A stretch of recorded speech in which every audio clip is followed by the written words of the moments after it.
She was the assistant no one really noticed. He was the millionaire CEO everyone feared. For 2 years, Clare Whitman showed up quietly, did her job flawlessly, and disappeared before anyone could ask more than her name. But one brief slip, just a second, was all it took to unravel the wall she had built around herself. A tattoo, a glance, a question never asked aloud. Why did a man like Grant Maddox, a man known for power and precision, suddenly stop and truly see her? Was it fate, timing, or something she never dared believe she deserved? As seasons passed, whispers turned into rumors. Silence turned into a story neither of them could control. And through it all, two people who were never meant to fall into each other's lives found themselves standing at a crossroad. Is it possible for one moment to change everything? Can a woman who's been invisible for years finally learn to be seen?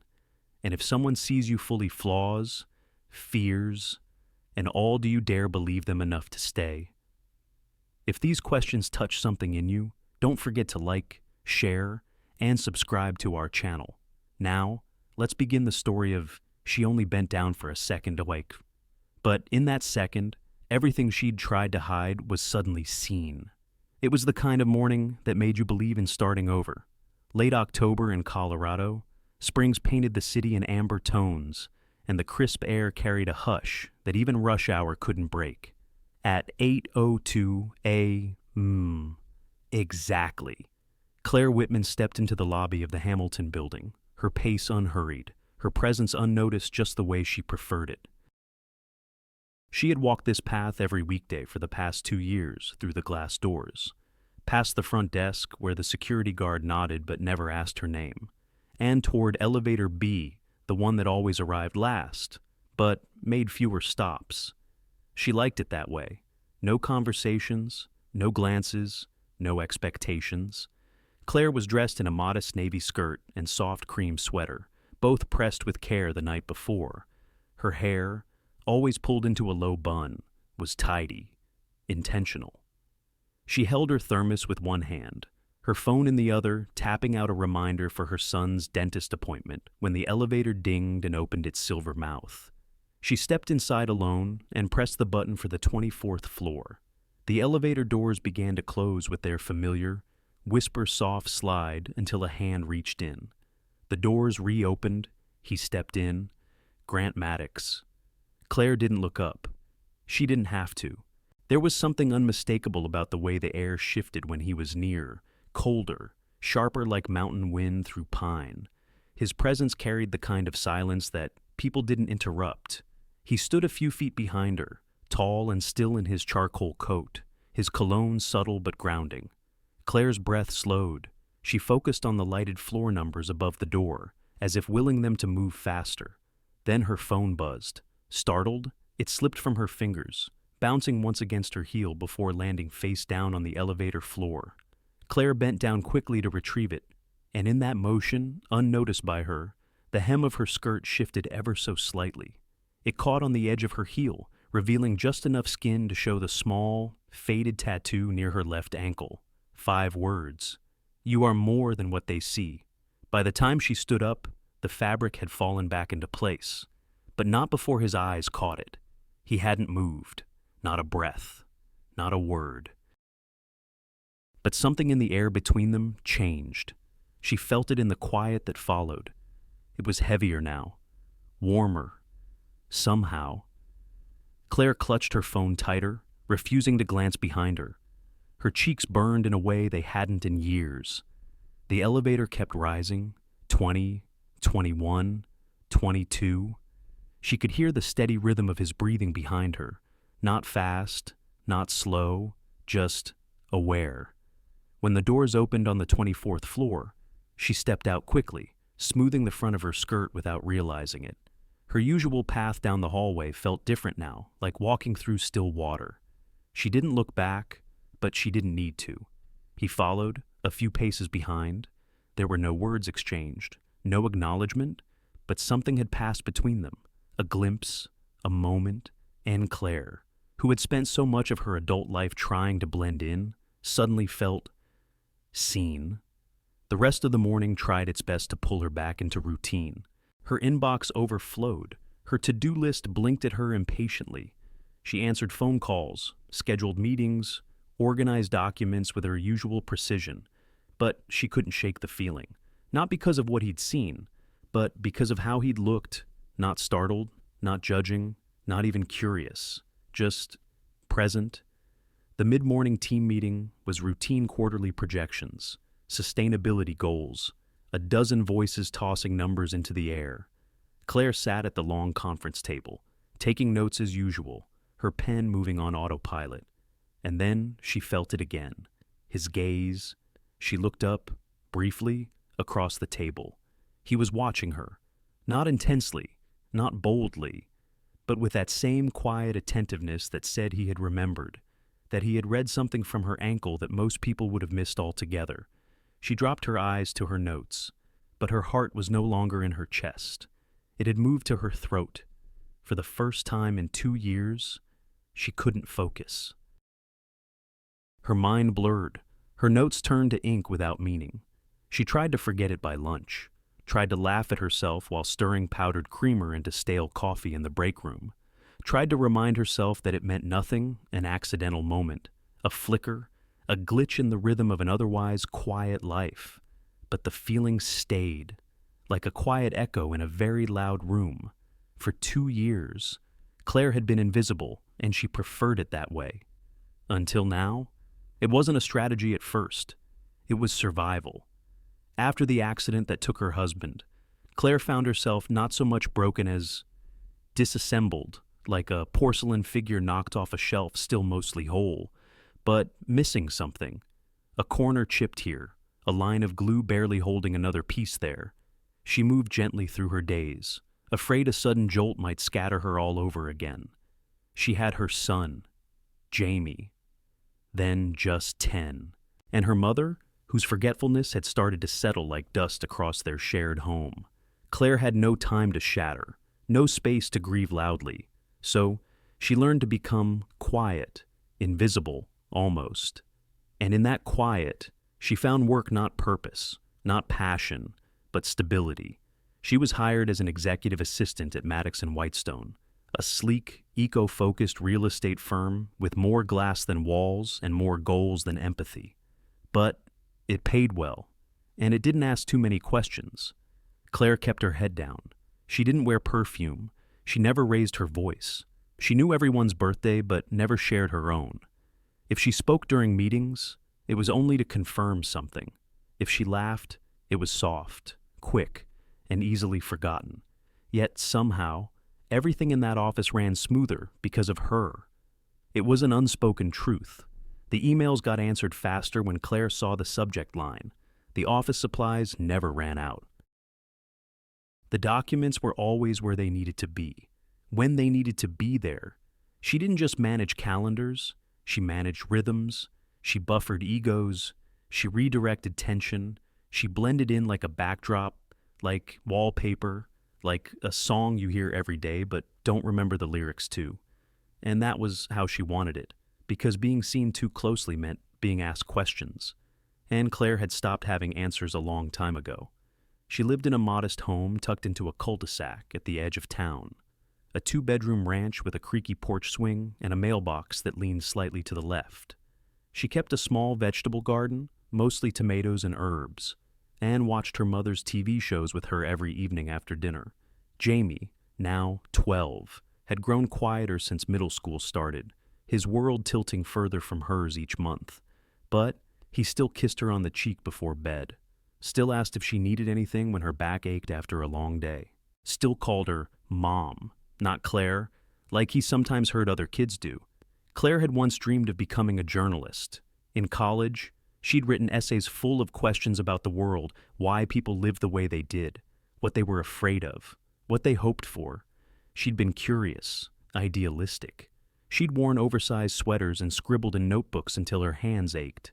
Then she met Daniel, and her dreams, like so many others, got folded and tucked into the corners of her life, save for later.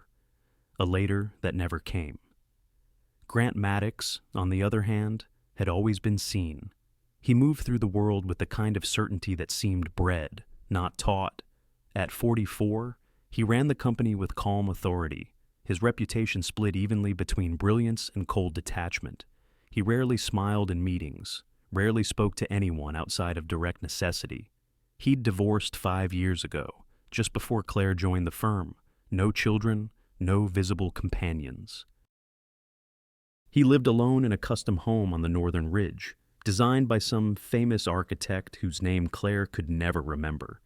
Rumor had it, the house had more windows than walls, and yet, no one really knew him. Their interactions had always been strictly professional. She scheduled his meetings. He thanked her, sometimes with a nod. Their exchanges were clean, swift, and efficient. Until the elevator. Since that morning, the moment with the tattoo, something had changed. Not publicly. No one else seemed to notice, but Claire did. There was a shift, a pressure, a slight ripple in what had once been still. It wasn't in his words. He didn't start speaking more, but there was something in the way his eyes followed hers, just a fraction longer during meetings. The way his voice hesitated before saying her name, as if trying it out in a new way. She told herself it was nothing. She told herself she was imagining it. Until that Monday morning meeting, it was quarterly review week. The conference room was packed with department heads, mid-level managers, and project leads. Charts were projected on the screen, numbers filled the room like static. Claire sat in her usual chair, second to last on the right, just out of the main line of sight. She typed quietly, noting who spoke, what deadlines were mentioned, which issues came up more than once. Then, somewhere between a budget discussion and a client forecast, Grant turned his head slightly but clearly and said, "What's your take?" Claire. The room fell silent for a beat. Not awkward, just surprised. Claire blinked. Her fingers froze on the keys. She looked up slowly, expecting to find him looking past her, or at someone else nearby. But his eyes were steady, direct. He was asking her. Claire cleared her throat. Her voice was soft, but even. She spoke about the inconsistency in the data presentation, the need to align phrasing with client priorities, and the lack of clarity in a specific chart. It wasn't revolutionary.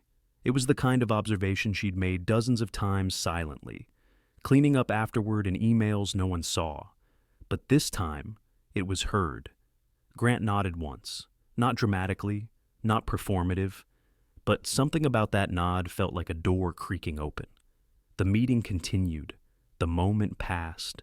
But Claire could still feel the shape of it in the room, as if her presence had taken on new edges. Afterward, in the kitchen, 2 junior associates whispered near the microwave. Claire didn't hear what they said, but she saw the glance in her direction, and for the first time in a long time, she wasn't invisible. That night, after Jamie had gone to bed and her mother had dozed off to the familiar sound of reruns, Claire sat at the kitchen table with a cup of lukewarm tea. She replayed the meeting over in her head, not the data, not the charts, just the sound of her name on his lips.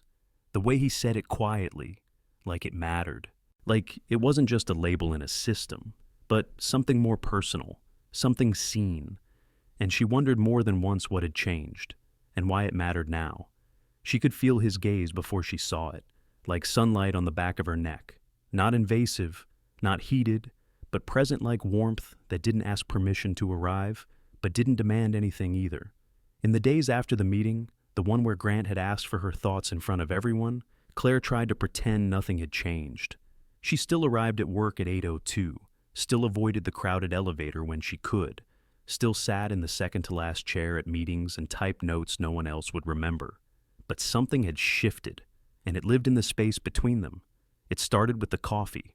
Claire always made her own medium roast, 1 sugar, no cream, and kept it in a small thermos. But that Thursday morning, when she entered the executive break room, Grant was already there. He stood by the machine, holding 2 ceramic mugs. One was his usual black. No nonsense. The other was hers. She didn't have to ask how he knew. The sugar packet, already torn open and stirred in, told her this wasn't accidental. He handed it to her without a word. Just a small nod, then walked out. The mug was warm in her hand, and something in her chest stirred, uneasy. Then came Monday. Claire wore a pair of vintage pearl drop earrings, tiny, delicate, almost imperceptible beneath her pulled-back hair. They were a gift from her late husband. She wore them on days when she needed to feel stronger. At 11:15 a.m., as she handed Grant a revised contract summary, he paused, his eyes flicked, just for a moment, toward her left ear. "New earrings?" he asked. Claire hesitated, caught off guard. "No, old ones." He nodded again. Nice detail. It was simple, casual, but she carried the weight of it all day, because it wasn't just that he noticed. It was that he remembered, and Claire wasn't used to being remembered. By midweek, she began to sense the office shifting around her, small things. The way two marketing assistants stopped talking when she entered the kitchen, the glances from Laura in accounting too polite, too curious. She knew the signs. Whispers lived in glances long before they found their way to words. Claire had once built a life on being unseen. It was safe, that way. You couldn't be judged if no one remembered you were there. You couldn't disappoint anyone if no one expected more than silence. Now, she felt exposed, not because of anything Grant said or did. He remained polite, measured, distant, but presence was a powerful thing, and his had begun to linger on her like a soft imprint. She tried to shake it off, tried to recede back into her routines, her quiet rituals. She cleaned out the storage closet without being asked, volunteered to summarize a dense project report over the weekend, ate lunch at her desk with her door half closed, but the quiet wasn't quiet anymore. It hummed with something new, a kind of waiting. That Friday, the team gathered in the large boardroom for a client strategy review. Tension filled the space before anyone even sat down. The client, an ambitious, eco-conscious hotel chain, had sent critical feedback overnight. The mood in the room was sharp, defensive. People spoke quickly, numbers flying, fingers pointing gently without names. Grant sat at the head of the table, arms folded, his brow furrowed in thought. Claire sat to the side, typing, listening, filtering. She could feel his mood before he even said anything contained, but simmering. A junior consultant fumbled through a graph explanation. Someone else coughed loudly, as if to interrupt. Claire, under her breath and mostly to herself, muttered, "I've seen toddlers with clearer logic paths." The words slipped out like a sigh, not cruel, not cutting, just tired honesty. And Grant laughed, not a chuckle, not a polite exhale, but a full, deep laugh that cracked through the tension like sunlight through fog. Everyone froze. Claire felt the heat rise up her neck. She hadn't meant to speak. She certainly hadn't meant to amuse him. But Grant was still smiling, head slightly bowed, like someone who'd been holding his breath all week and had finally let it go. The room softened. A few others laughed nervously. The moment passed. The meeting resumed. But something had happened, not just to him, to her. Claire's chest loosened, her spine straightened. She looked up, and for the first time in a very long time, she let herself meet his eyes and hold the gaze. He laughed like he hadn't in years, and she smiled like someone who'd been waiting to. That evening, Claire sat on her back porch with a cup of tea and a blanket wrapped around her shoulders. The air smelled like drying leaves and the faint burn of wood smoke from someone's chimney nearby. She could hear her mother watching television through the window. Jamie was in his room, the soft hum of his music leaking through the walls. Claire looked up at the darkening sky. She'd spent years disappearing gently, fading behind obligations, behind motherhood, behind grief. It had become her armor, her disguise, and now, piece by piece, it was peeling, not violently, but like fog dissolving in the morning sun. She wasn't sure what scared her more, being seen again, or wanting it, because being seen meant being vulnerable, and being vulnerable meant risking pain. But somewhere inside her, something small and forgotten had begun to wake. He'd never invited her anywhere before, not even to lunch. So, when he said Aspen, she forgot how to breathe. It had been an ordinary Wednesday, wrapped in the same gray light that seemed to cling to late autumn in Colorado Springs. Claire had just finished organizing a budget spreadsheet when Grant stepped into her office. He didn't knock. He rarely did. But this time, he lingered in the doorway, not rushed, not terse, just still. "I have a negotiation meeting in Aspen this weekend," he said. "It's sensitive, and I need someone to keep notes, someone I trust." Claire blinked. He could have chosen any of the project managers, or flown someone in. There was no shortage of capable people around him, but he had chosen her. "I understand it's short notice," he added. "We'd leave Friday afternoon, back Sunday evening." She nodded, too quickly. "The movement automatic?" "Of course. I'll arrange my schedule." He paused for half a second, then nodded once before turning away. No further explanation, no small talk, just that. The door clicked shut behind him, and Claire sat motionless for several minutes, staring at the cursor blinking on her screen. She packed lightly, 2 blouses, a sweater, and a wool coat she hadn't worn in years. Jamie would be at his friend's house for the weekend, and her mother's part-time caregiver had agreed to stay overnight. It had all fallen into place too easily, as if the weekend had been waiting for her all along. The drive to Aspen was long but quiet. Snow had begun to dust the mountains, and the sky carried that soft, pre-winter hush that makes everything feel suspended. Grant drove steadily, one hand on the wheel, the other resting near the gear shift. Claire sat beside him, her notebook closed in her lap, unsure how to fill the silence. Until he asked, "Is the tattoo new?" She turned, caught off guard. "No," she said softly. "It's old. From a different life." Grant didn't press, but his silence felt like an invitation, not a demand, but a space held open. Claire looked out at the highway, the pines rolling past like a procession. "My husband died 3 years ago. He always reminded me that I was more than the roles I filled. The wife, the mother, the daughter. He saw me before I knew how to see myself." The tattoo was his idea. Grant's hands tightened slightly on the wheel, but he said nothing. And that, too, was something. They didn't speak again for miles, but it wasn't the strained silence of 2 people uncomfortable with one another. It was quieter than that. Gentler. When they arrived at the hotel, an elegant yet modest resort tucked into the edge of a snowy ridge, Claire stepped out of the car and inhaled deeply. The air here was thinner, crisper, like truth lived closer to the surface. At the front desk, something went wrong with her room. Heating system malfunction. Maintenance was delayed. The receptionist apologized profusely. "We have a connected suite available," she said, her smile slightly strained. 2 rooms, joined by an interior door. "Will that be all right?" Claire hesitated, looking toward Grant. He simply nodded. "It's fine." The suite was quiet, almost too quiet. Claire's room was warm and spare a bed dressed in soft flannel, a reading chair by the fireplace, a sliding door that led out to a narrow balcony. The connecting door between their rooms remained closed, but its presence hummed quietly, as if reminding her she wasn't alone. She didn't see him again until later that evening. Claire had been reading in her chair, feet tucked beneath her, when the sudden cold called her outside.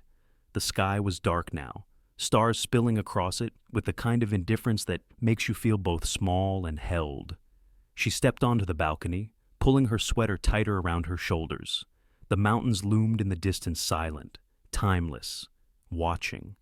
A moment later, she heard the soft creak of the door next to hers. Grant appeared on his own balcony, coat draped over one arm, something in his hand. He said nothing, just stepped closer to the low railing and extended the item across the short distance between them.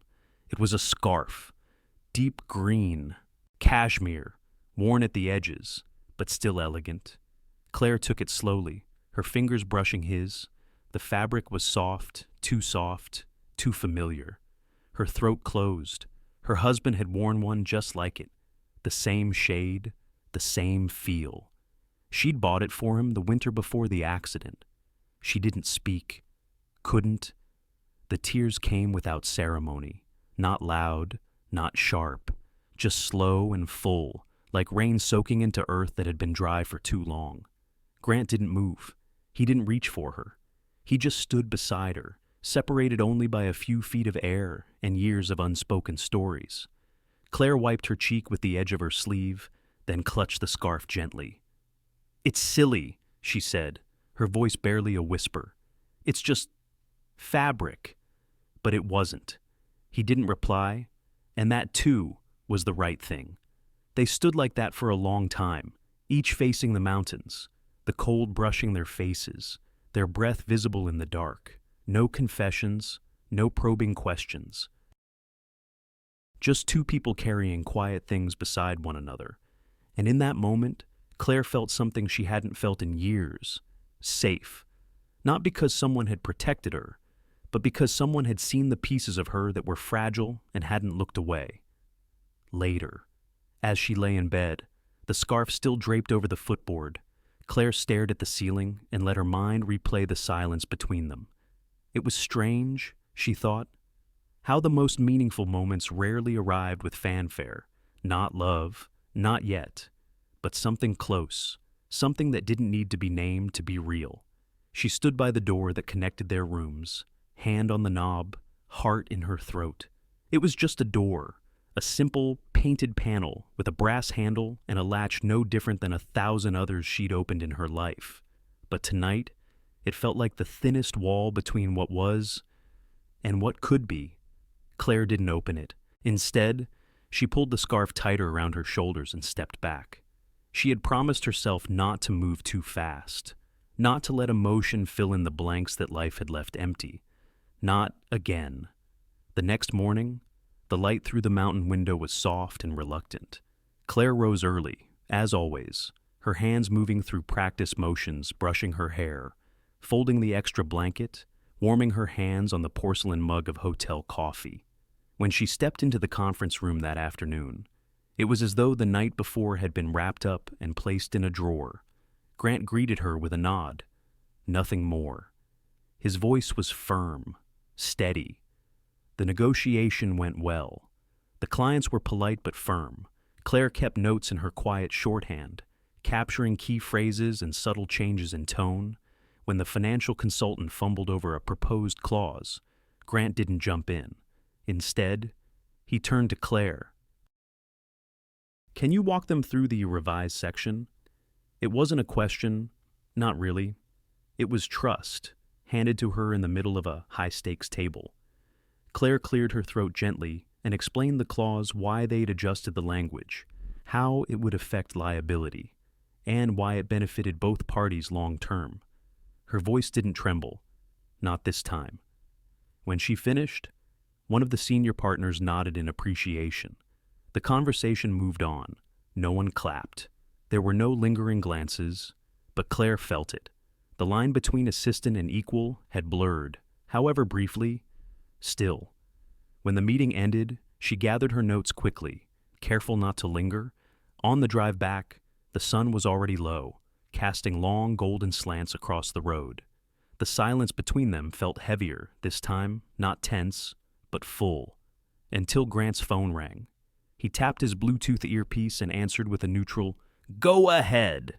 Claire didn't listen on purpose, but voices filled small spaces. The voice on the other end was female, soft, familiar, easy. Someone who called him by his first name without hesitation. She laughed once, lightly, asked if he'd be back in time for the dinner reservation, said she'd saved the table in the corner for them. Grant answered simply, "We'll see. I'll call you later." Claire stared out the window, her eyes fixed on the blur of evergreens. She didn't speak, didn't ask. She just sat with the sudden awareness that whatever she thought she'd felt, she had felt alone. The rest of the ride was quiet. They pulled into the company parking lot just after sunset. Grant opened her door, handed her a small folder she'd left behind in Aspen.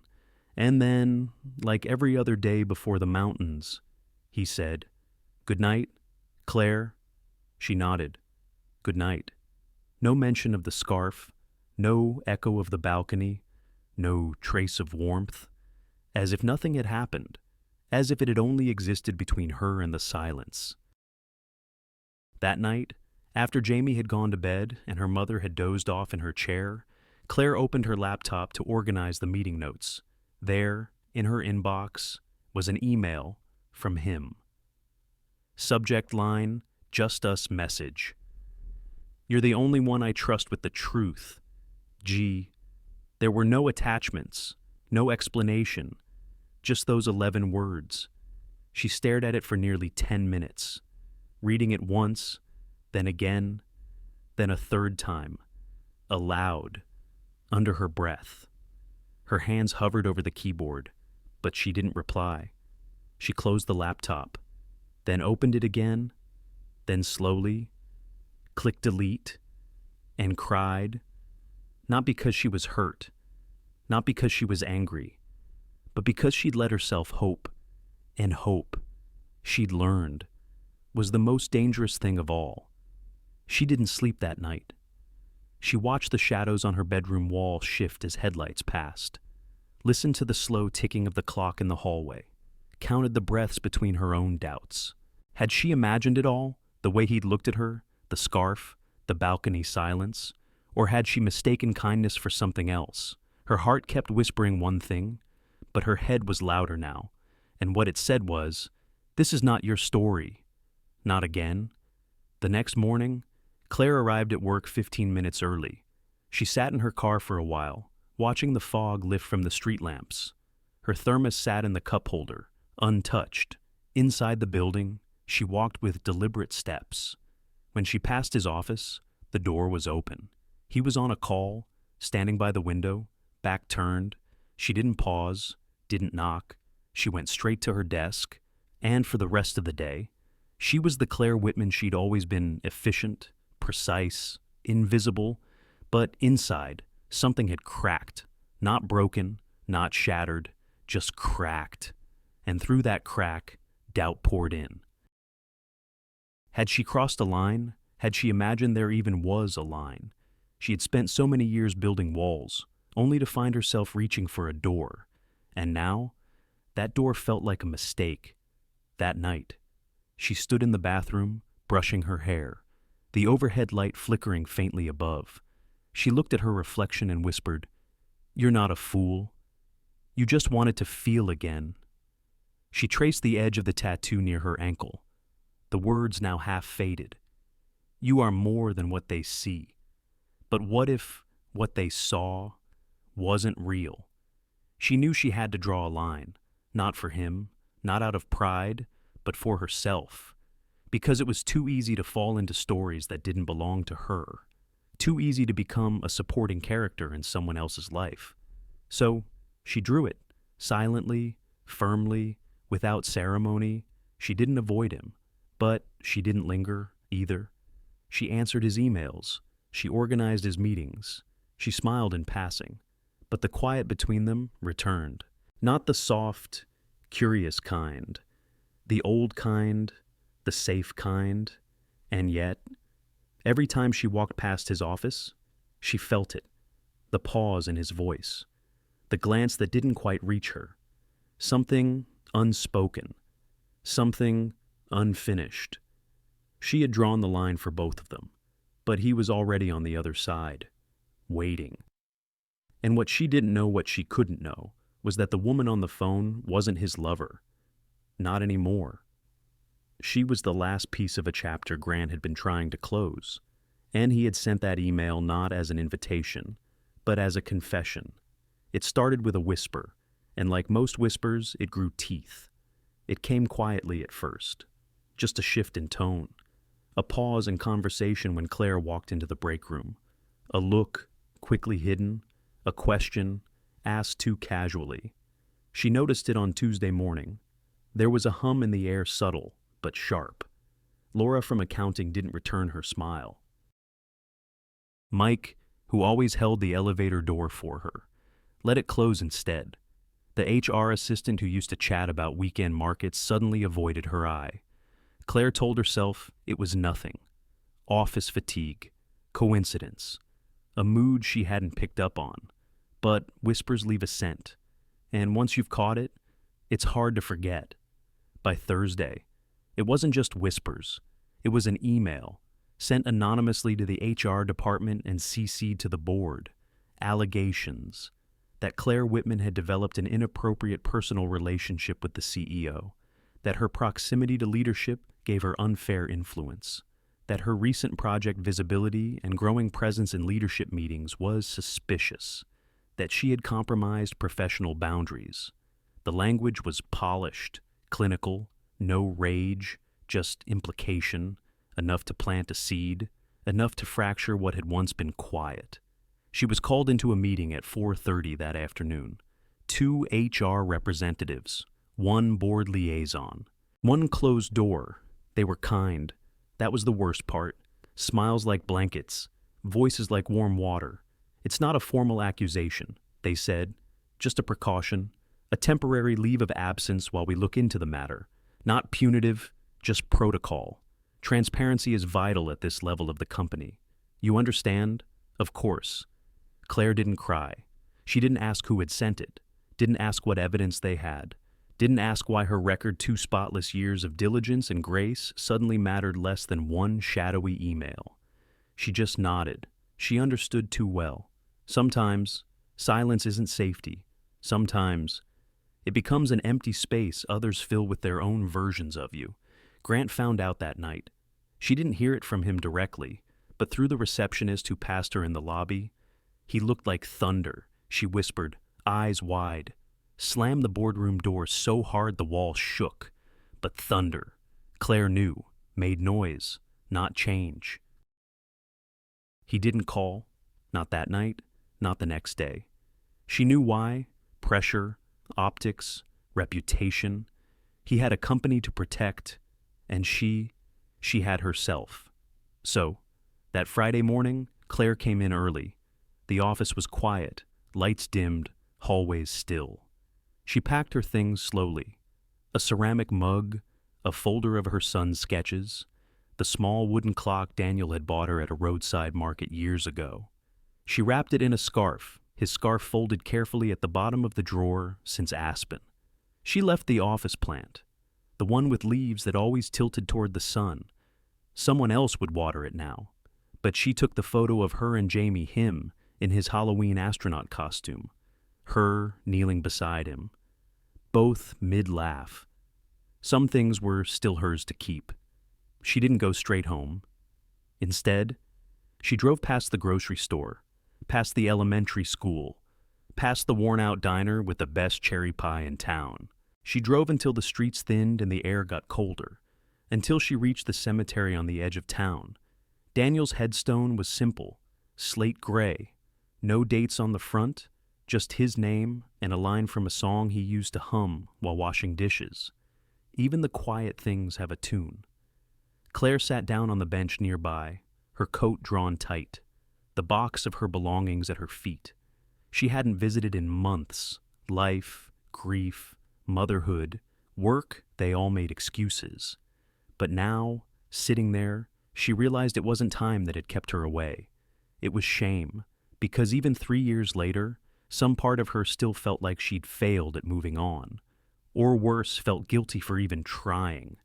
"I met someone," she said aloud, eyes on the stone. The wind didn't answer, but she kept speaking, slow and unsure, as if he could interrupt. "He's not you. He's quiet in a way that listens. He notices things, small things. He gave me a scarf, and I cried. Not because it was romantic, but because it reminded me that being remembered can feel like coming home." Her voice cracked. "I didn't cross any lines. I was careful. Too careful. Probably. But it didn't matter. The world sees what it wants. They always do." She looked down at her hands, soft lines of age and work, of dishes washed and papers filed, of holding too much and letting go too little. "I didn't defend myself, not because I was guilty, but because I was tired." Claire sat there for a long time, her breath fogging in the air, the silence stretching around her like a soft quilt. She didn't cry loudly, just let the weight settle. Because sometimes healing isn't loud. Sometimes it's just sitting still long enough to feel again. and as she stood to leave, brushing dirt from her skirt, she felt something unfamiliar settle quietly in her chest. Not peace, but something like resolve. That night, she made soup. Not the canned kind, but real soup onions and carrots sautéed until golden, broth warmed slow, thyme from her own garden. She set the table for three: Jamie, her mother, herself, 3 bowls, 3 spoons, a moment of normal. When Jamie asked why she was home early, she smiled. Just taking a few days off. She said, "It's time." She didn't explain more. Some truths don't need to be explained right away. Some truths live in small things. Soup simmering, hands washed, candles lit. Later, she opened her laptop, scanned the folders she had saved from the office, drafts, plans, writing prompts she'd collected over the years, notes she'd once jotted in the corners of spreadsheets, snippets of dialogue, essay ideas, half-written articles. She opened a new document, typed a title, then deleted it, started again. How to disappear and still remain whole. She wasn't sure what came next, but for the first time in a long time, the not knowing didn't feel like drowning. It felt like space, and maybe, just maybe, space was a kind of beginning too. And in his corner office, Grant sat staring at an empty inbox, her email signature gone, her calendar blank, her absence louder than any accusation. He didn't know where she had gone, but he knew he hadn't tried hard enough to stop her. And maybe that was the truth no one had the courage to whisper. He didn't try to stop her, not with words, but silence sometimes speaks louder than anything. When Claire walked out the Friday afternoon, box in hand, the world didn't pause. The elevator still dinged, keyboards still clicked, phones still rang with urgency that never quite reached the soul. But something had shifted in the air, subtle, hollow. Grant Maddox didn't follow her, didn't send a message, didn't make a phone call that night. Not the next day, not the next week. He said nothing, and perhaps that's what hurt the most. The office moved on. That's what offices do. A new assistant arrived the following Monday, neatly dressed, efficient, younger. She sat at Claire's old desk, filled her drawers with pens that matched, drank her coffee with sweetener instead of sugar. But the rhythm was off. The new assistant greeted Grant each morning with a cheerful, "Good to see you, Sir and Grant." Every time, only nodded, distracted, already halfway through. A thought he didn't speak aloud. He missed his meetings more often now. His calendar, once sacred, grew uneven, dotted with last-minute cancellations and unexplained gaps. The board noticed, HR noticed, but no one said much, because Grant Maddox had always been a man of few words. And now, he simply became fewer. In her small kitchen across town, Claire stirred soup slowly, watching the bubbles rise and break like breath. Her mother watched reruns on the living room TV. Jamie sat at the counter doing homework, humming under his breath. And in the quiet, this new quiet, Claire realized something unexpected. She wasn't afraid of silence anymore. It didn't swallow her. It didn't echo with loss. It just was soft, spacious, hers. She organized the hall closet, cleaned out the garage, read 3 books cover to cover, replanted her herb garden, called an old friend she hadn't spoken to in years, sent out 2 job applications not because she needed to move fast, but because she could. But there were moments, late at night, when the house was still and her breath was loud, that she thought about the door between the rooms in Aspen, about the scarf, about the man who had watched her speak in a boardroom full of men and smiled like he saw her for the first time. And she asked herself the question that wouldn't let go: was his silence rejection? Or fear one afternoon? Claire met up with John, an old friend of Daniel's. They hadn't spoken since the funeral. He had been Daniel's college roommate and, oddly, one of the few people who truly understood what Claire had lost. They sat in a quiet cafe, sipping lukewarm coffee and reminiscing with the ease of people who had survived the same grief. "You seem lighter," John said, squinting at her thoughtfully, like someone finally turned off the static. Claire smiled. I feel clearer, but not always calm. He chuckled. That's grief. It doesn't leave. It just stops screaming. They talked for an hour, maybe two. As she stood to leave, John reached into his jacket and pulled out a small USB drive. I meant to send you this, he said. Back in January, Grant Maddox gave a talk for our internal leadership series. I help organize them. Didn't know you two even worked together until someone mentioned it. Claire blinked. You know Grant? John shrugged, only professionally. But he surprised me in that session. Not because of what he said, but because he didn't say much until this one moment. He tapped the drive. I time-stamped it. Claire took it, unsure what it meant to her yet, but she thanked him. Anyway, that night, when the house was asleep, she plugged the drive into her laptop, opened the file, scrolled to the timestamp. There he was, on screen, in a quiet conference room, wearing the navy blazer she always thought made him look younger. He was standing, not at a podium, but near a whiteboard, arms crossed, posture relaxed, eyes not looking at the camera, but slightly to the side as if unsure he wanted to be seen.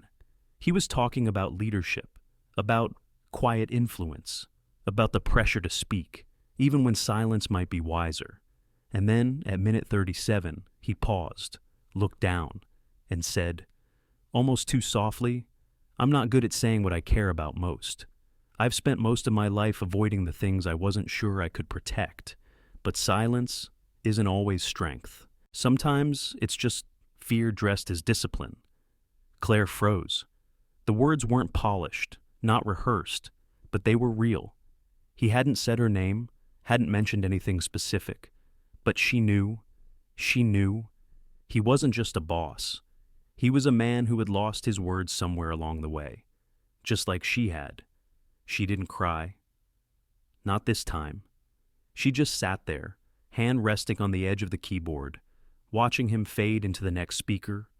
Then she closed the laptop and saved the clip, not to replay it, not to analyze it, but to remember that maybe his silence had never meant no. It had meant, I don't know how.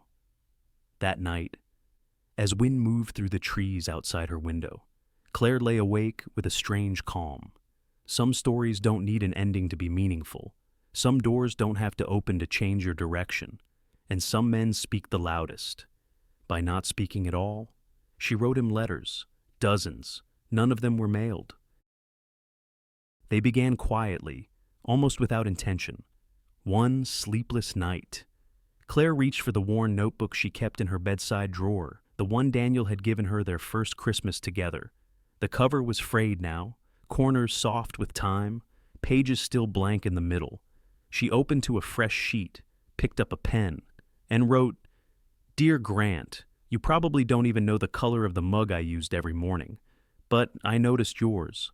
Always black, no sugar, just heat and intention. That first letter was only a page long. She didn't plan to write another, but the next night, she did, and the next. The letters weren't love confessions.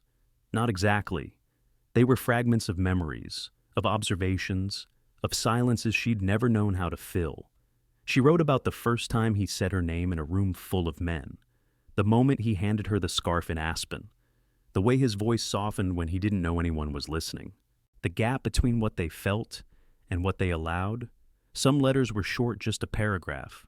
Others spanned 4 or 5 pages, meandering through thoughts like rivers without maps. She never reread them. She folded each one carefully, dated it, and tucked it inside a shoebox beneath her bed.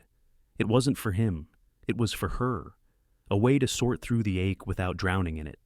Around the same time, Claire started volunteering. It had been Jamie's idea, oddly enough. His teacher had given a talk about intergenerational storytelling, how young people could learn from the elderly, and vice versa. Jamie had come home that day, eyes bright. You should do it, Mom, he said. You're always writing. Maybe you could help people tell their stories. Claire smiled, thinking it was a passing thought. But 2 weeks later, She walked into the small, sunlit office of the Listening Room, a nonprofit that helped seniors write down their life stories for their families. Claire became a writing assistant. Once a week, she'd sit across from someone in their 70s, 80s, even 90s, and just listen. Then she'd help them turn memories into something tangible. One of her favorite storytellers was a man named Harold, 84, a retired postman, 2 heart attacks, 1 hip replacement, 3 grandkids. He had a slow, deliberate way of speaking, like each word was a stone he needed to turn over before giving it away. One afternoon, as they were working on a story about his late wife, Harold paused mid-sentence. "You know," he said, setting down his pen, "I almost lost her once. Spent 6 months thinking she didn't love me anymore." Claire looked up. "What changed?" He chuckled. "Nothing. That's the problem.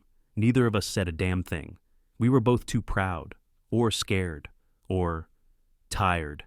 He leaned back in his chair, eyes distant. "You can't wait forever for someone to say it," he said. "Sometimes you have to say it first." That night, Claire came home and stared at the shoebox under her bed. She opened it, ran her fingers over the stack of folded paper. Then she began to tear them, one by one. No ceremony, no regret. Just a quiet goodbye to every word she hadn't dared speak aloud. It took time. She paused only once on a letter written 3 weeks earlier. It wasn't long, barely 2 paragraphs, but something in it felt still. "Dear Grant, I think I'm finally beginning to understand that silence isn't always absence. Sometimes it's just grief, learning to breathe again after something unnamed leaves the room. You don't owe me anything. But if you ever wonder where I went, I didn't run. I just stopped waiting for a door that wouldn't open." She didn't tear that one. Instead, she slid it into the back pocket of a notebook, the same one she took to her volunteer work, tucked it deep between lined pages filled with someone else's stories, a quiet keepsake, not because she planned to send it, but because some things are worth being found, even if only by accident, even if only one day. In the mornings, she still missed him, not in the sweeping, dramatic way books described, but in small details, like the way she used to time her coffee break by the sound of his office door, or how she still checked her inbox at 7:13 a.m., the minute he usually sent his first message. But slowly, day by day, she missed herself less. The version of Claire, who had once disappeared behind others' needs, was beginning to reappear. She laughed more, sang in the car again, wore earrings just because they jingled. She remembered things she'd once written in the margins of her college notebooks, "Write what isn't being said." Some silences deserve voice. And still, some nights, she would trace the edges of that one saved letter and wonder, what would have happened if I said something first? But she didn't drown in it anymore. Now, the question sat beside her like an old friend unanswered, but no longer haunting. Spring began to show itself quietly. A few early crocuses poking through the garden soil, mornings that smelled like thawing earth. Claire opened her windows more. She let light in, let wind move the curtains, let possibility feel less like a betrayal of the past, and more like a tribute to it. She no longer needed to send the letter, but she needed to know that one day he might find it. Her voice shook, but it didn't break, and for the first time in years, people listened. The auditorium was small, intimate, red chairs, soft lighting, the kind of space that felt more like a whisper than a declaration. Claire stood backstage, her note cards trembling in her hand, though she knew she wouldn't look at them. She had memorized every word. Still, it wasn't the words that scared her. It was the silence before she spoke the way the world seemed to hold its breath, waiting to see if she would. 3 months ago, she never would have said yes. But when the invitation came, Clare Whitman, would you consider sharing at our upcoming TEDx on being seen? Something inside her didn't flinch. Maybe because she'd spent too long hiding. Maybe because she was ready to stop. Maybe because there were things she needed to say, not just to the world, but to herself. She had written the talk in one sitting, didn't show it to anyone, didn't ask for feedback. She knew this one wasn't for editing. She stepped out under the soft spotlight. The audience was quiet, expectant. She adjusted the mic, cleared her throat, and began. I spent most of my adult life being the kind of person who blended in, not because I lacked ideas or presence, but because somewhere along the way, I believed I had to earn the right to be seen. And that bar kept moving. A murmur of recognition moved through the room. She saw nods, folded hands, leaning shoulders. She took a breath. I used to think invisibility was safety, that if I kept things smooth, kept the machine running, no one would question whether I belonged. Her voice wavered, just slightly, but then someone looked at me, not in the way people glance past you, but in the way that says, I see you. She didn't say his name, never would, but he was in every syllable. In that moment, I remembered I was a whole person, not a role, not a title, not a placeholder for someone more important. At gate 22 of the Denver airport, Grant Maddox sat alone, waiting for a delayed flight to San Francisco. He was scrolling aimlessly through his phone when a headline caught his eye. Local TEDx speaker goes viral with talk on invisibility, grief, and being seen. The thumbnail image was blurry, but it was her, Clare. He tapped. The clip began with her standing beneath soft lights, hair tucked behind one ear, hands lightly clasped, gaze calm but piercing. He turned up the volume. I didn't know how much I needed to be seen until someone did it without asking for anything in return. She said, I didn't fall in love. That's not what this is. What I fell into was remembrance of my own worth, of what it felt like to matter. Grant's screen blurred. He blinked fast, but the ache came anyway, sharp, real, quiet. The way she spoke so still, so certain it undid something in him. And then she said it. Sometimes we don't need someone to fix us. We just need them to see us and stay. The auditorium held its breath. So did gate 22. Grant closed his eyes, his hand over his mouth, and for the first time since she left, he cried. Not because of regret, not even because of loss, but because he finally heard her, truly heard her. Back on stage, Clare paused. She could feel her heart racing, but her voice stayed steady now. The fear had passed. Invisibility is quiet, but being seen, being truly seen, is loud in the soul. She smiled gently, not the kind meant for applause, but the kind you give yourself after carrying something heavy for too long and finally setting it down. She ended her talk without flourish. No grand gesture, no dramatic bow, just a long pause, a silence that filled the room with something tender, not finality, but peace. The applause came eventually warm, standing, whole, but Clare barely heard it. She walked off stage slowly, her hands relaxed at her sides, her chest full of breath, and something else, too, release. Later that night, as she stood in her kitchen pouring tea, Jamie ran in, waving his phone. Mom, you're on the internet, like, everywhere. The video already has 500,000 views. Clare laughed, truly laughed, not at the number, but at the idea that something so quiet could be heard so loudly. She tucked a strand of hair behind her ear and said, well, I guess someone was listening. And in a hotel room in San Francisco, with the city lights stretching beyond his window, Grant rewatched the talk again. This time, not as a CEO, not as a man who'd once stood silent on a balcony beside her, but as someone who finally understood that his silence had a sound after all. She hadn't seen his name in 6 months. Until the package arrived, it was an ordinary Thursday, the kind with laundry half folded on the couch, a simmering pot of soup on the stove, and the distant sound of Jamie's laughter from the living room. Clare was rinsing mugs when the doorbell rang. She wiped her hands on a towel, walked to the porch, and opened the door. A small brown parcel sat on the welcome mat. No return address. Just her name written in careful, familiar handwriting that made her breath catch. She brought it inside. sat at the table, and for a moment, didn't open it. The wrapping was simple: brown craft paper, thin twine, no tape. It unfolded easily, like something meant to be opened slowly.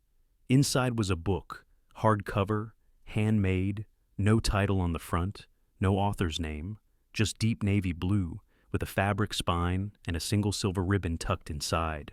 Claire ran her fingers across the cover, then opened it. On the first page, handwritten in black ink, for the woman who made me believe again. G. Her hands trembled. She turned the next page, and there it was. His voice not in speech, not in silence, but in story. The pages weren't printed, they were written, neat handwriting, slightly slanted, with occasional smudges and crossed-out words that somehow made it more real. It wasn't a memoir, not quite a novel either. It was moments, memories, reflections, vignettes of a man learning how to feel again. Some pages were short, others were long. Some were nothing more than a sentence: "Grief doesn't end, it just changes seats at the table." Silence was the language I thought I had to speak until her laughter taught me otherwise. Claire read slowly, like she might miss something if she blinked too long, because it wasn't just a book, it was a map of the man she had only ever glimpsed behind boardroom walls and winter scarves and held breath. Halfway through, something slipped from the pages. She reached down, a folded letter, cream-colored, worn at the creases, her handwriting. Claire froze. It was the letter. Her letter, the only one she hadn't torn. The one she had tucked inside the back pocket of a notebook and left in the bottom drawer of her desk the day she packed up. She thought she had left it behind. Apparently, he hadn't. Her fingers unfolded it slowly. She didn't need to read it. She remembered every word, but she read it anyway. I think I'm finally beginning to understand that silence isn't always absence. Sometimes it's just grief.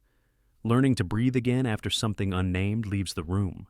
You don't owe me anything. But if you ever wonder where I went, I didn't run. I just stopped waiting for a door that wouldn't open. Claire exhaled, not a sob, not a gasp, just breath, steady, whole. She leaned back in her chair, book in her lap, letter resting on her palm like a truth finally returned. The room was quiet, but not hollow.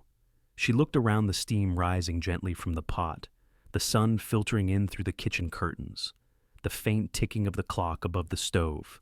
Life, still happening, and in the middle of it, this strange, quiet bridge between what was and what might still be.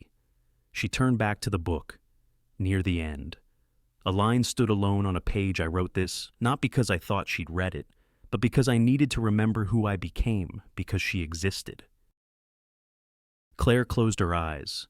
There was no proposal in these pages, no grand promise, no plea for reunion, just presence, an offering.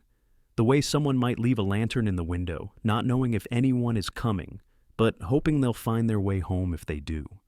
She didn't call him, didn't rush to reply. Instead, she placed the book on the nightstand beside her bed and placed the letter back between the pages, where it belonged, not sent, not lost, just waiting. That night, as she tucked Jamie into bed, he looked up at her with the unfiltered eyes of a 12-year-old. "You look different," he said, frowning slightly. Claire smiled. "How so? I don't know. Like, you know something the rest of us don't." She kissed his forehead. "Maybe I do." And as she turned off the light and closed the door, she realized he was right. She did know something. She knew that sometimes words don't need to be shouted to be heard. Sometimes a book with no title says everything that needed to be said. And somewhere miles away, in a quiet house tucked behind tall trees, Grant Maddox sat at his kitchen table, staring at an empty mug, waiting, but not with urgency, with hope. Because when you finally said what needed saying, and you've heard what needed hearing, all that's left is the space between, and sometimes that's where love begins again. It was the same hotel, the same mountains, but she was different now. Claire stepped out of the rental car just past noon. The air in Aspen still held that high-altitude crispness, cooler, cleaner, as if every breath here had been filtered through a pine tree. The sky was impossibly clear, just like last time. But unlike last time, she hadn't come for work. She hadn't come for him. She came for something unfinished. The navy blue book lay in her tote bag, tucked between a scarf and a well-worn notebook. No return address, no invitation, no plan. Just a pull. The lobby hadn't changed, still framed in dark wood and soft amber lighting, still quiet enough that the sound of her boots on the floor felt louder than expected. She didn't ask for a room. She just walked, past the front desk, down the corridor, toward the same floor, the same wing, the same view. And when she reached the suite balcony, yes, that balcony, she stepped outside and closed her eyes. It smelled like cedar, like memory. Claire placed her hand gently on the metal railing and breathed. She didn't hear the door behind her, but she heard his voice, low, familiar, slightly cracked at the edges. I wondered if you'd come. She didn't turn around right away. Let the wind fill the silence between them. Then she turned. Grant Maddox stood just inside the doorway. Same dark coat, same unreadable expression, but in his hands, he held a copy of the same book she had brought. Navy blue, no title. Their silences matched. Neither moved to close the distance. Claire nodded toward his copy. You kept one too? He gave a small smile. I made 3. One to send, one to keep, and one I kept in case you ever wanted to talk. She laughed just a breath of it. So, we're both terrible at saying things directly. Grant stepped outside, standing beside her, not too close. I think that's why I needed to write it. They both looked out at the mountains, now tinged with the pink and gold of late afternoon.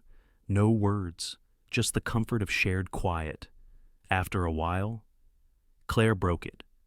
Why Aspen? He didn't hesitate, because this is where I stopped pretending I didn't feel something. She looked down, brushing her fingers along the book's spine. I wasn't ready then. I know. He glanced at her. You are now. Claire met his gaze. I don't know if I'm ready for everything, but I'm ready not to hide. Grant nodded, slowly, like he understood every layer of what she meant. They sat down side by side on the bench overlooking the valley. Claire opened the book and flipped to the page with the line he had written. I wrote this not because I thought she'd read it, but because I needed to remember who I became, because she existed. She whispered, Did you really become someone else? No, Grant said, voice soft. I just finally saw the man I'd buried under achievement and silence. And you saw him first. Claire didn't reply right away, but the tears that touched the corners of her eyes said enough. He reached into his coat pocket and pulled out something she hadn't seen in a long time. A silver pen, the same kind she used to refill every quarter. He turned the book over in his lap and began writing on the inside back cover. Claire watched, curious, but didn't ask. When he finished, he handed the book back to her. She turned it over. 4 words. In his unmistakable handwriting, this is our chapter. The moment lingered longer than any other moment they'd shared before. Not heavy, not rushed, just full of history, of choices, of all the things that hadn't been said, now sitting quietly between them. Forgiven. I'm not asking for anything, Grant said finally. Not a restart, not an answer. Claire looked at him. I know. He took a breath. But if you ever feel like turning a page, just know I'll be reading too. She smiled. Not the kind you offer out of politeness, but the kind born from healing and truth and love that doesn't demand, only exists. As the sun dipped lower behind the peaks, painting the sky in ribbons of lavender and gold, they stood together, shoulder to shoulder, no hand-holding, no promises, just presence. And maybe that was enough. Maybe that was everything. He turned to her once more. You made me write again, he said. That's how I knew it was real. Claire didn't cry, not because she wasn't moved, but because for the first time, the feeling didn't need to escape her. It was safe where it lived now. It belonged, and just like that, two quiet lives found one loud moment of truth. The slip had passed, the season had changed, but his gaze remained.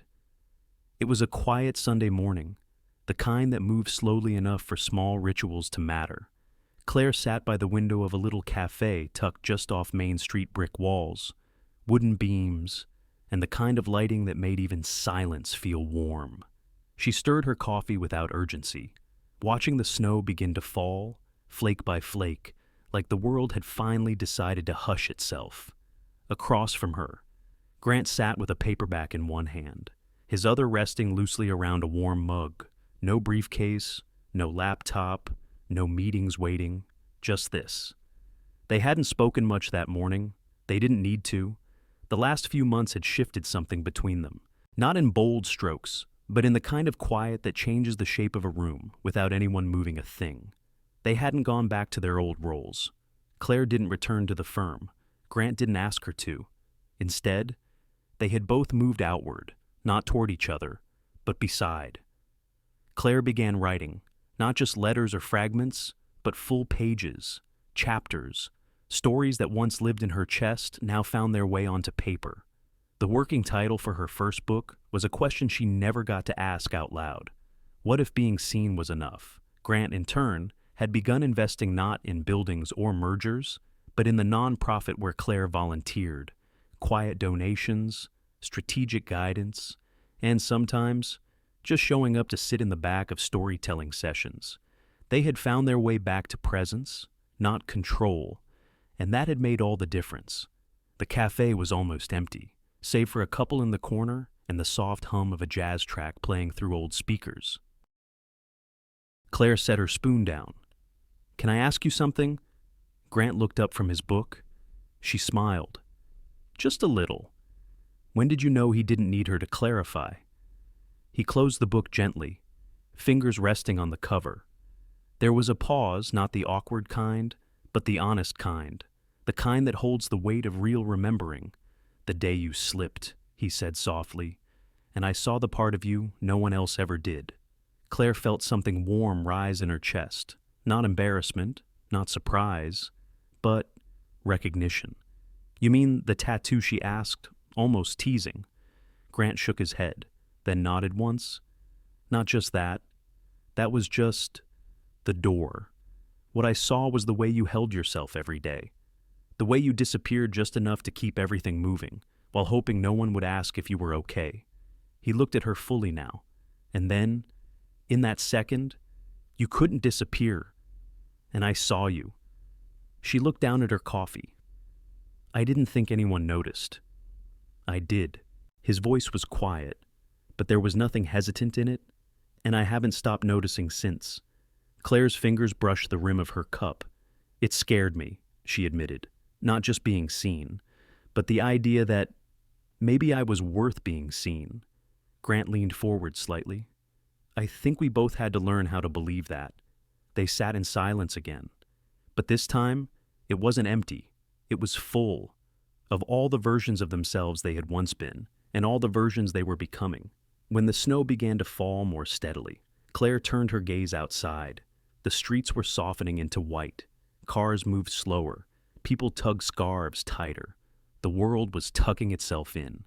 She stood. Grant followed. They stepped outside, into the soft hush of winter. The cold met them gently just enough to make the breath visible. The hands instinctively find pockets. They didn't hold hands. They didn't kiss. But they walked side by side, footsteps falling in rhythm, a quiet knowing hanging in the air between them. Not everything needed to be spoken to be understood. At the corner, they paused. Claire looked at him. "I used to think it would take something dramatic, some grand gesture to fix what I'd lost." Grant waited, eyes steady. "But now," she said, "I think all I ever needed was someone to see me and stay." He didn't respond with words, just held her gaze long, full, unflinching. the same gaze he had given her once in a hallway, when a slip of fabric and a sliver of ink had changed everything. Only now, it wasn't curiosity or quiet surprise in his eyes. It was recognition, belief, and something that had no name but needed none. They didn't talk about the future, didn't make promises, didn't try to name what they were. They just stood in the snow, letting the world move quietly around them. And when Claire finally turned to walk back toward the cafe, she felt it not behind her, but beside her, the presence, the steadiness, the gaze that had never truly left. Because sometimes, it only takes 1 second to change how someone sees you, but it takes courage to believe them and stay. Sometimes, the most powerful moments in our lives aren't loud. They're quiet, subtle, almost invisible, a glance, a kind word, someone noticing what others overlook. Claire's story reminds us that being seen, truly seen, is one of the deepest human needs. Not for perfection, not for attention, but to be understood without having to explain ourselves. In a world that often moves too fast, many of us learn to hide behind roles, routines, and silence. But healing begins when someone looks past what we present and sees who we are underneath. The story also teaches us that timing matters. That love, connection, and even second chances don't always arrive when we want them to, but when we're finally ready to receive them. And perhaps the most important lesson of all, you are more than what they see. You always have been. So, take up space, speak your truth, allow yourself to be visible not for the world's applause, but for your own peace. Because sometimes, the softest moments leave the loudest echo. Thank you for spending your time with this story. If it touched your heart, reminded you of something you've lost or something you found, please consider giving it a like, sharing it with someone who might need it, and subscribing to our channel for more stories that speak softly, but stay long after. Your presence here means more than you know.